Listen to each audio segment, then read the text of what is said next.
जी नमस्कार दोस्तों, स्वागत है आप सभी का हमारे YouTube चैनल पर। आज के करंट अफेयर्स डेट है आपकी 10 नवंबर 2023। हमारे सेशन की एक ही विशेषता है, कम टाइम में इंपॉर्टेंट क्वेश्चन। तो शुरू करते हैं आज का सेशन करंट अफेयर्स का।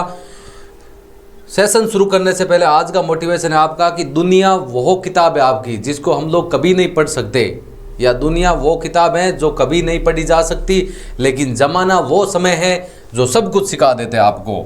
शुरू करते हैं। आज का क्वेश्चन नंबर आपका एक क्या है?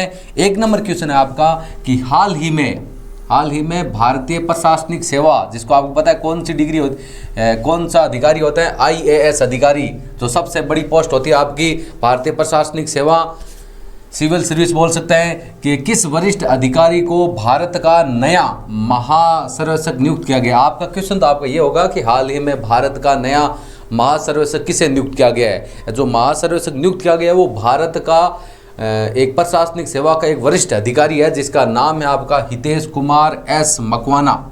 हितेश कुमार एस मकवाना, जो कि वर्तमान में आपके भारतीय प्रशासनिक सेवा IAS अधिकारी है, और उन्हीं को भारत का नया महासर्वेक्षक नियुक्त किया गया। आपके सामने इमेज दे रखी है, ये हैं आपके हितेश कुमार एस मकवाना, जिनको भारत का नया महासर्वेक्षक नियुक्त किया गया है, जो कि एक IAS अधिकारी हैं।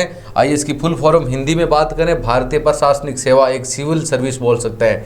क्वेश्चन नंबर 2 की चर्चा करें कि हाल ही में ICC द्वारा जारी की गई पुरुष वनडे प्लेयर रैंकिंग या बैटिंग में किस क्रिकेटर को प्रथम स्थान दिया गया है? ध्यान सुन लेना कि हाल ही में ICC द्वारा जारी की गई पुरुष वनडे प्लेयर रैंकिंग या बैटिंग में किस क्रिकेटर को प्रथम स्थान दिया गया है? तो वो है आपके Shubman Gill, Indian cricket player के बैट्समैन, जिनका नाम है शुभमन गिल।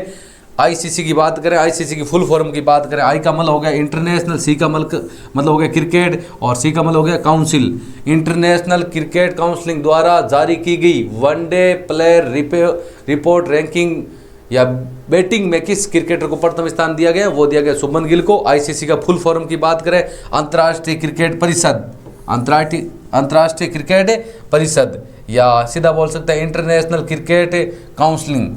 दूसरी बात करें कि हम वर्तमान की बात करें, ICC के अध्यक्ष कौन है? जो है आपकी ग्रेट बार्टन। और स्थापना की बात करें, ICC की स्थापना कब हुई? जून 1975 में इसकी स्थापना हुई है। आपके अंतर्राष्ट्रीय क्रिकेट परिषद की मुख्यालय की बात करें, दुबई संयुक्त अरब अमीरात बोल सकते हैं आपके, दुबई संयुक्त अरब अमीरात में इसका मुख्यालय है। किसका? ICC का, इंटरनेशनल क्रिकेट काउंसिलिंग का। अभी हाल में वनडे में किस बैट्समैन को फर्स्ट रैंकिंग दी गई है, प्रथम स्थान दिए गए? वो आपके शुभमन गिल, जो कि इंडिया के बैट्समैन प्लेयर है। ठीक है, आगे बात करते हैं क्वेश्चन नंबर 3। क्वेश्चन नंबर 3 आपके क्या है? क्वेश्चन नंबर 3 है कि हाल ही में किस स्टार टेनिस खिलाड़ी ने, ध्यान सुन लेना, किस स्टार टेनिस खिलाड़ी ने लॉन टेनिस में 7वीं बार पेरिस मास्टर्स 2023 का खिताब अपने नाम किया? 1 2 3 बार नहीं, 7 बार, 7वीं बार इस बार उन्होंने पेरिस मास्टर्स 2023 का खिताब अपने नाम किया है। तो उनका नाम है नोवाक जोकोविच, जिनकी इमेज आपके सामने दे रखी है, जिन्होंने 7वीं बार पेरिस मास्टर्स 2023, जो कि टेनिस के गेम में सर्वश्रेष्ठ पुरस्कार होता है, उसको क्या किया है? खिताब को जीता है। नाम है नोवाक जोकोविच, जो कि सर्बिया देश के हैं। किस देश के? आपके कंट्री है, उनकी देश है सर्बिया। ये आपके सामने इनकी इमेज दे रखी है, सर्बिया देश के प्लेयर जिनका नाम है नोवाक जोकोविच, जिसने लगातार पेरिस मास्टर्स 2023 में टेनिस में अपना खिताब जीता है। ठीक है, आगे बात करते हैं क्वेश्चन नंबर, किस देश के? सर्बिया देश के। नाम क्या है?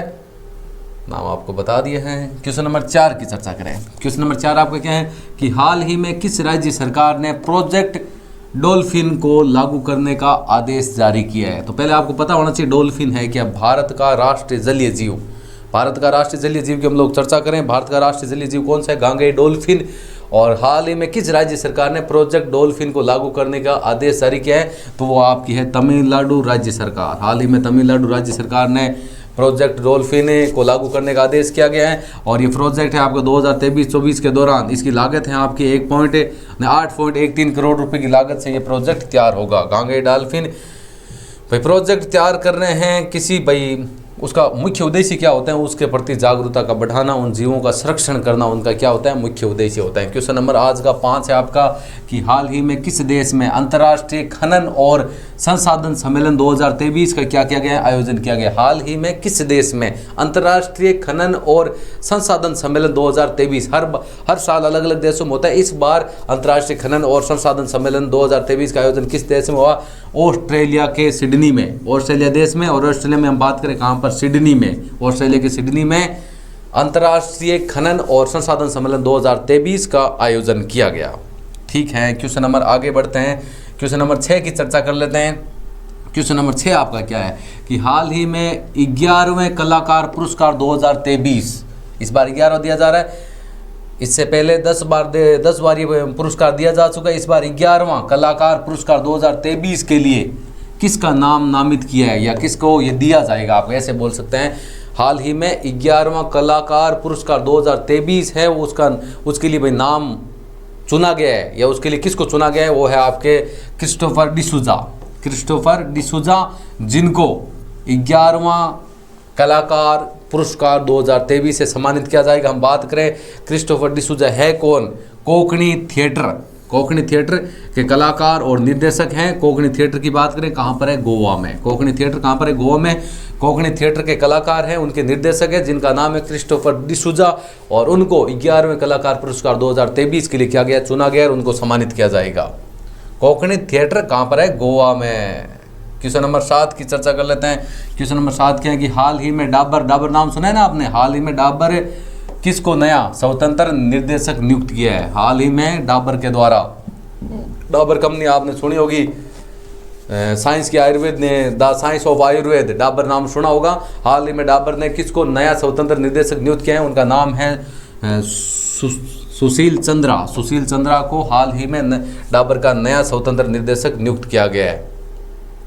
उसके बाद अगला क्वेश्चन है, क्वेश्चन नंबर आपका 8 क्या दे रखे हैं, क्वेश्चन नंबर आपका 8 है कि हाल ही में किसके द्वारा एशिया पैसिफिक ह्यूमन डेवलपमेंट की रिपोर्ट जारी की गई है। नाम सुन लेना पूरा ध्यान से, हाल ही में किसके द्वारा एशिया पैसिफिक ह्यूमन डेवलपमेंट की रिपोर्ट जारी की गई। आपको पता है कि एशिया पैसिफिक ह्यूमन डेवलपमेंट की रिपोर्ट जारी कौन करता है, वो करता है आपका संयुक्त राष्ट्र विकास कार्यक्रम, जिसको बोलते हैं आपका यूएनडीपी के द्वारा ये रिपोर्ट जारी की जाती है। हम लोग पहले यूएनडीपी के बारे में जान लेते हैं थोड़ा। यूएनडीपी आपको क्या होता है, संयुक्त राष्ट्र विकास कार्यक्रम। यूएनडीपी होता है क्या, आपके सामने इसकी डिटेल दे रखी है। यूएनडीपी का पूरा नाम हम बात करें, United Nation Development Programme. UNDP की फुल फॉर्म क्या है, हिंदी में बोले तो संयुक्त राष्ट्र विकास कार्यक्रम, संयुक्त राष्ट्र United National Development Programme, national बोल सकते हैं।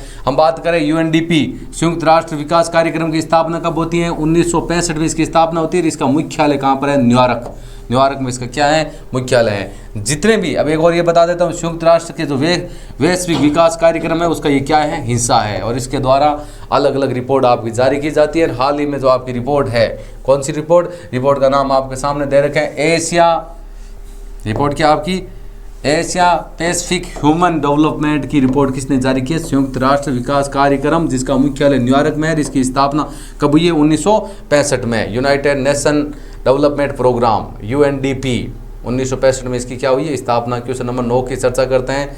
9 नंबर आपका क्वेश्चन क्या है कि हाल ही में साहित्य अकादमी द्वारा बाल साहित्य पुरस्कार 2023 वितरण समारोह का आयोजन कहाँ किया जाएगा। आपके तो पहले मैं बता देता हूँ कि बाल साहित्य पुरस्कार 2023 है वो किसके द्वारा दिया जाता है, साहित्य अकादमी के द्वारा। उसका वितरण समारोह है इस बार कहाँ पर, उसका आयोजन कहाँ पर किया जाएगा, नई दिल्ली में। ध्यान से सुन लेना, नई दिल्ली में साहित्य अकादमी द्वारा बाल साहित्य पुरस्कार 2023 का वितरण समारोह क्या किया जाएगा, आयोजन किया जाएगा या उद्घाटन किया जाएगा, ऐसा बोल सकते हैं। क्वेश्चन नंबर 10 नंबर आपका क्वेश्चन क्या है, 10 नंबर क्वेश्चन है कि हाल ही में किस मंत्रालय ने जल दिवाली, ध्यान सुनो ना, दिवाली आ रही है आपकी, आज धनतेरस है, जल Diwali woman for water for woman शुरू किया है। हाल ही में किस मंत्रालय ने जल Diwali woman for water for woman शुरू किया है, तो वो है आपका आवास और शहरी मामलों का मंत्रालय। आवास और शहरी मामलों के मंत्रालय के द्वारा हाल ही में जल Diwali woman for water for women शुरू किया गया है। ठीक है, क्वेश्चन नंबर 11 की चर्चा कर लेते हैं आपका।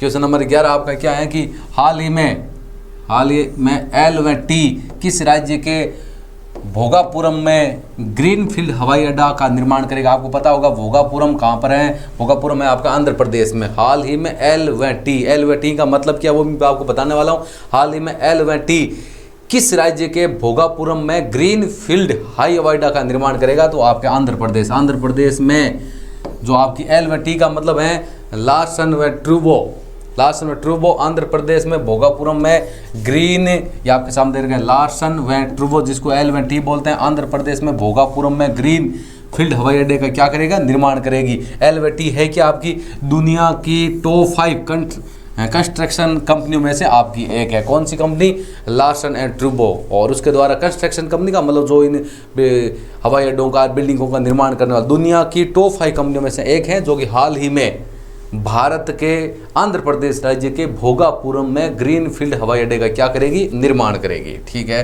आंध्र प्रदेश में कहाँ पर हो रहा है, भोगापुरम में ग्रीनफील्ड हवाई अड्डे का। क्वेश्चन नंबर 12 नंबर क्वेश्चन आपका क्या है कि हाल ही में भारत का सबसे प्रदूषित शहर कौन सा बना है, नई दिल्ली। भारत का नहीं बल्कि विश्व का सबसे प्रदूषित शहर 2023 में जो आपकी AQAir के द्वारा जो रिपोर्ट जारी की गई है उसमें न्यू दिल्ली की बात करते हैं, वो भारत का नहीं बल्कि पूरे विश्व का सबसे प्रदूषित शहर है। और क्वेश्चन नंबर 13 है वो आपके लिए रहने वाले हैं, भारत में परिवहन दिवस कब मनाया जाता है। आपको आंसर बताना है कॉमेंट बॉक्स में। आपका ऑप्शन है ए ऑप्शन है आपका 9 नवंबर, बी ऑप्शन है आपका 10 नवंबर और सी ऑप्शन है आपका 11 नवंबर। 3 ऑप्शन है, तीनों में से आपको आंसर बताना है कमेंट बॉक्स में कि 9 नवंबर है, 10 नवंबर है, 11 नवंबर है। भारत में परिवहन दिवस कब मनाया जाता है। किसी भी दिवस को मनाने का मुख्य उद्देश्य क्या होता है, उस दिवस के प्रति, उस दिन के प्रति जागरूकता को बढ़ाना उसका मुख्य उद्देश्य होता है। तो ये था आज का अपना करंट अफेयर्स का सेशन। जल्दी मिलते हैं आपको अगले सेशन में। डेली करंट अफेयर्स की क्लास लेने के लिए आज ही ज्वाइन करें हमारे यूट्यूब चैनल। वीडियो अच्छा लगा तो लाइक ज़रूर करें, शेयर करें और हमारे यूट्यूब चैनल को सब्सक्राइब करें। Thank you. जय हिंद, जय भारत।